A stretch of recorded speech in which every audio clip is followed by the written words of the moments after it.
of selling it. So, in truth, a promissory obligation is not a debt for the whole.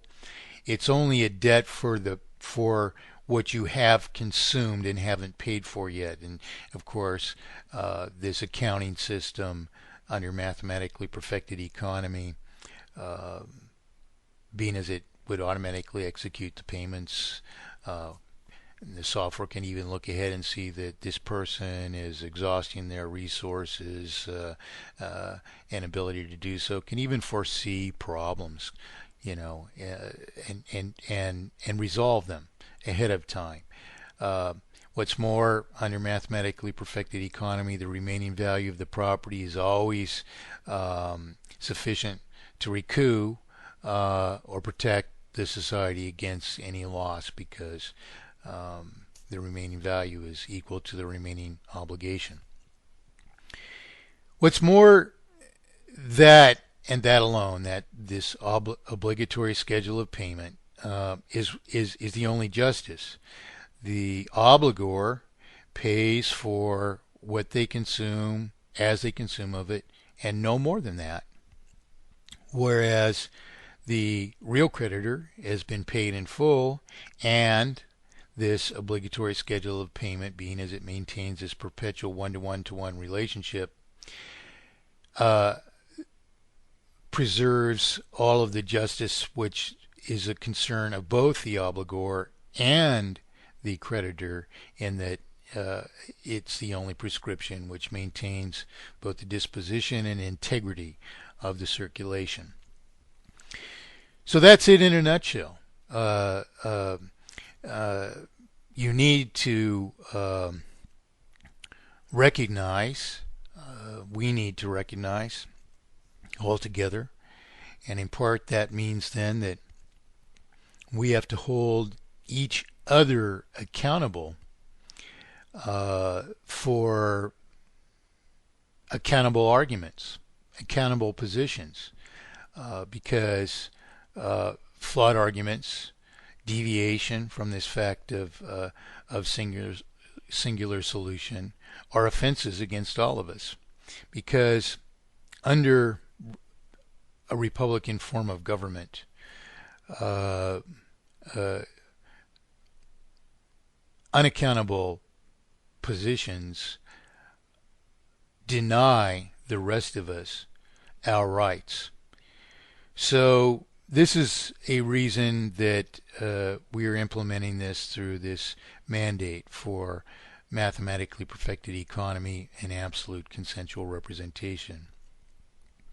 Absolute consensual representation is indispensable to this goal because there are people who will oppose solution, thinking that in doing so they will be better off. In other words, they're deciding, their stance based on what they think in sort of some sort of closed-mindedness or tunnel vision better serves them. In truth, they would be better served as well, except for exploitation, under mathematically perfected economy. But under this mandate for mathematically perfected economy and absolute consensual representation, what we're doing is we're holding those people accountable for their actions. Whatever the cost of them, they have to pay that cost. So if they're saying this system is right and siding with it, then the debts that have been accumulated over their lifetimes in respect to federal government, for instance, they are accountable for those debts. And we're demanding that they pay them immediately in taking that position, because otherwise that's an offense against us as well, because it prevents us from affording whatever, the government, the infrastructures, whatever that we need. So that is in servicing this debt, which is to accumulate further indebtedness because the interest is converted into further debt. So this is the gist of it then. We have inevitable failure, no recovery except mathematically perfected economy, which we can do in a day. Uh, People wonder, well, wouldn't it take a long time? Does it take some time to prove this? Do we want to do it somewhere else so that we can see that it would work? You know, in truth, the very system that we're suffering under is a proof of mathematically perfected economy, because we're failing under it for the causes we have already proven. We're unable to work to our full capacities. We're unable to prosper to our full capacities. And why? All that we can be exploited. That's the only reason, is to suffer exploitation. So, in truth, it's a simple matter.